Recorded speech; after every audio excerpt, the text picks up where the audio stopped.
Halo Rek, balik lagi sama Ovi. Iya kabare, aku harap kalian api-api ayo. Sebelum aku mulai buat bahas konten kali ini, aku ucapkan selamat Natal bagi kalian yang merayakan Natal. Selamat Natal ya. Jadi, konten aku hari ini berhubungan dengan hari Natal. Ya, kontenku hari ini membahas salah satu kisah tragis yang terjadi pada hari Natal. Oke, kita nggak usah lama-lama lagi karena aku tahu kalian paling nggak suka kalau aku opening panjang banget. Mungkin suara aku agak aneh karena aku baru bangun pagi, jadi suara aku masih belum terbiasa. Ya, ini suara aku kalau lagi bangun. Kita langsung mulai ceritanya. Jadi, pada hari Natal tahun 1929, terjadi sebuah pembantaian sadis pada satu keluarga yang ada di foto ini. Tapi sebelum itu, kalian percaya nggak sih kalau aku bilang bahwa foto ini sengaja dibuat sebagai persembahan terakhir dari si pembunuh? Aku yakin kalian bakal kaget dengar perkataan aku barusan. Jadi, kalau kalian penasaran, kalian bisa langsung lihat video ini. Keluarga di dalam foto ini adalah keluarga Lawson, yaitu yang anggota keluarganya Carlos Lawson dan istrinya Fanny, serta anak-anaknya yang bernama Arthur Lawson, Mary, Carrie, Mabel, James, Raymond, dan sang bayi yaitu Mary Lou yang sedang digendong oleh Fanny. Keluarga Lawson bekerja sebagai petani di ladang tembakau dan memiliki tanah pertanian mereka sendiri. Mereka tinggal di Germantown, Carolina Utara, Amerika Serikat. 2 minggu sebelum terjadinya pembantaian, keluarga ini datang ke kota untuk membeli pakaian baru dan melakukan foto keluarga bersama. Saat itu, foto sekeluarga gini adalah hal yang tidak biasa untuk dilakukan bagi sebuah keluarga kelas pekerja yang berasal dari country atau semacam kota pekerja gitu. Kemungkinan menurut aku ini karena mahal ya, jadi jarang banget orang foto. Siapa sangka bahwa foto itu akan menjadi kenangan terakhir hidup mereka. Di pada sore hari, tanggal 25 Desember 1929, Carlos dan Arthur pergi berburu. Tapi pada saat itu, mereka kehabisan peluru, sehingga Carlos menyuruh Arthur untuk pergi ke kota dan membeli banyak peluru. Begitu Arthur pergi, pembantaian pun terjadi. Carlos, sang ayah, diam-diam menyimpan beberapa peluru untuk dirinya sendiri, menunggu Carrie dan Mabel yang merupakan anak perempuannya yang berumur 11 dan 7 tahun di dalam gudang tembakau. Dua gadis tersebut berencana untuk pergi mengunjungi bibi dan paman mereka. Tapi Carlos yang sudah menunggu dari tadi langsung menembak mereka dengan senapan kaliber 12. Namun karena belum yakin akan kematian mereka, Carlos tega memukul mereka hingga benar-benar tewas. Mayat mereka kemudian disimpan di dalam gudang tembakau sebelum Carlos pergi menuju ke rumahnya. Fanny yang saat itu sedang berada di teras langsung ditembak dan tewas seketika. Mendengar suara tembakan itu, Mary yang sedang ada di dalam rumah kemudian berteriak, sedangkan James dan Raymond berusaha untuk menemukan tempat persembunyian terhindar dari ayah mereka. Namun naas, mereka tidak berhasil kabur dari tembakan Charles. Lalu yang terakhir, Mary Lou sang bayi mendapatkan pukulan keras hingga dia tewas. Wah, sadis banget. Terus kemudian mengumpulkan semua mayat anggota keluarganya di gudang tembakau. dan mengatur mereka dengan meletakkan tangan mereka secara bersilang, lalu meletakkan sebuah batu di bawah kepala mereka. Setelah itu, Carlos pergi melarikan diri ke hutan. Pada masa itu, suara tembakan adalah hal yang paling biasa terdengar, apalagi ketika hari Natal.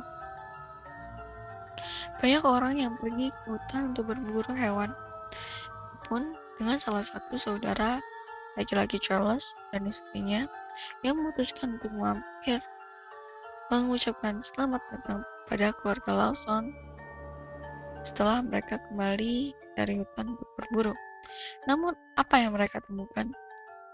Temukan mayat-mayat keluarga Lawson tergeletak di gudang. Berita tentang pembantaian ini dengan cepat menyebar di kota kecil itu. Sementara Arthur dijemput dari toko oleh polisi. Beberapa jam kemudian, Arthur, polisi, dan semua orang di rumah itu tiba-tiba mendengar suara tembakan dari dalam hutan. Mereka menelusuri sumbernya dan menemukan Lawson yang sudah bunuh diri dengan menembak dirinya sendiri di bagian kepala. Polisi menemukan 2 buah catatan yang tidak lengkap di sakunya. Catatan pertama berisi tulisan, "Tidak ada yang bisa disalahkan kecuali," dan catatan kedua berisi tulisan, "Masalah bisa menyebabkannya." Polisi juga menemukan jejak kaki yang mengelilingi sebuah pohon. Hal tersebut menunjukkan bahwa Charles sempat berjalan berputar-putar untuk jangka waktu yang tidak bisa ditentukan sebelum akhirnya dia bunuh diri. Sebenarnya suratnya ini ada yang berpendapat bahwa surat untuk orang tuanya, tapi ada juga yang kayak tadi. Aku juga nggak tahu yang mana yang benar. Tapi kebanyakan ya kayak gini sih, cuma dijelaskan surat aja sebenarnya.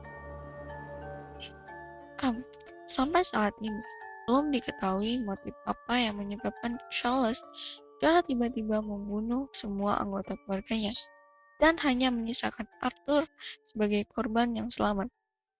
Nah, ada beberapa teori yang muncul di tengah masyarakat dan kita bakalan bahas teori ini.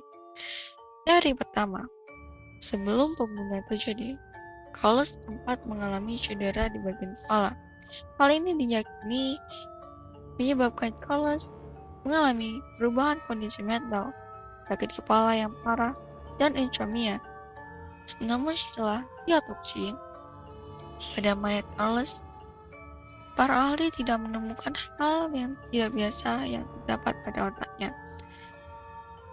Jadi sebenarnya aku udah baca juga kata dokter siapa gitu, aku lupa, bahwa otak Carlos ditemukan kecil gitu. Aku juga gak paham maksudnya gimana. Tapi balik lagi, katanya bahwa para ahli tidak menemukan hal yang tidak biasa atau hal janggal pada otaknya. Ya, aku juga gak paham. Teori kedua mengungkapkan bahwa Carlos memiliki hubungan incest dengan Mary. Buat kalian yang gak paham incest gimana, maksudnya kayak memperkosa atau hubungan 18+ pada anaknya sendiri. Hal ini diungkapkan oleh Stella yang merupakan seorang kerabat dari mereka. Ketika dia mendengarkan saudara ipar Fanny dan bibinya termasuk Jetty, ibu Stella, sedang membicarakan tentang kekhawatiran akan hubungan di antara Carlos dan Mary. Jetty sendiri meninggal pada tahun 1928, yang berarti Fanny telah mencurigai pelecehan seksual tersebut jauh sebelum pembunuhan terjadi. Kan Ellie Mae, salah seorang teman terdekat Mary, menyatakan Mary sempat mengatakan kepadanya bahwa Mary sedang mengandung anak dari Carlos. Mary juga menceritakan kepada Ellie Mae Carlos dan Fanny mengetahui tentang kehamilannya. Sejumlah bukti yang mengarah ke teori hubungan ini menunjukkan bahwa Carlos tidak ingin ada yang tahu hal tersebut. Oleh karena itu, dia membunuh semua anggota keluarganya untuk menutupinya. Namun, sama seperti Carlos, setelah diotopsi, ternyata pihak forensik tidak menemukan fakta bahwa Mary sedang mengandung. Dan jujur, menurut pendapat aku, Carlos kemungkinan ada masalah di dalam keluarganya, atau kemungkinan dia udah lelah hidup miskin. Akhirnya dia stres, depresi, dan dia milih buat bunuh diri. Tapi sebelum dia bunuh diri, dia memilih untuk membunuh semua keluarganya. Menurutku lagi tentang alasan kenapa Arthur gak dibunuh adalah karena Arthur udah dewasa. Dan bila dia ada di situ, pastinya bakalan melarang atau mencegah pembantaian terjadi. Si Carlos gak ingin pembantaiannya dicegah. Maka dari itu dia mengirim Arthur ke kota untuk membeli peluru. Itu loh ya menurut aku. Jadi kayak semacam sengaja lah buat nyuruh Arthur buat keluar kota biar pembuangan lahannya tadi tuh gak ada yang larang gitu. Kalau ada Arthur kan udah langsung mereka bakalan baku hantam dulu. Tapi kalau gak ada Arthur kan gak ada yang bisa melawan. Namun sampai saat ini tidak diketahui apakah yang terjadi pada Charles ini dan apakah motif yang menyebabkan Charles secara tega membunuh semua anggota keluarganya dan menyisakan anak laki-lakinya. Jadi menurut kalian gimana teori-teori ini? Lupa buat komentar di bawah. Apabila kalian ada pendapat lain tentang kisah pembunuhan ini, kalian bisa kasih pendapat kalian di kolom komentar, oke? Jangan lupa buat komen. Ya, seperti itulah. Pokoknya aku senang bisa ngehibur kalian hari ini. Jaga kesehatan terus kalian ya. Jangan lupa subscribe dan tekan tombol loncengnya. Jangan lupa like, comment, and share. Dan kita akan ketemu lagi nanti. Jaga kesemantan, matur nuwun.